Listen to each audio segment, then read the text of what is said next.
Ipinapaliwanag ni Dominic Roque na hindi niya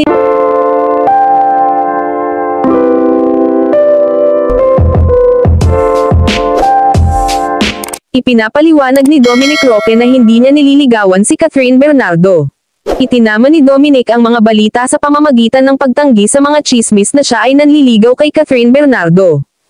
Binigyang pansin ng aktor ang isang showbiz page sa Facebook na nagbahagi ng isang photo na nilikha kung saan kasama niya si Catherine na may caption na nagtatanong kung siya ay nanliligaw dito.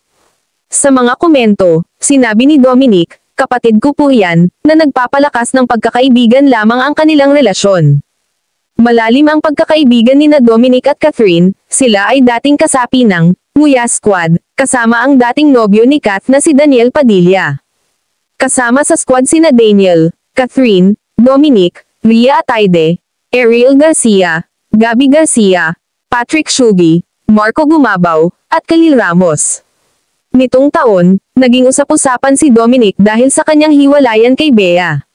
Bagamat naghiwalay, sinabi niya na maayos naman ang kanyang kalagayan. Samantala, si Catherine ay handa nang bumalik sa kanyang papel bilang Joy sa sequel ng 2019 hit film na Hello, Love, Goodbye, na may pamagat na Hello, Love, Again, kasama si Alden Richards.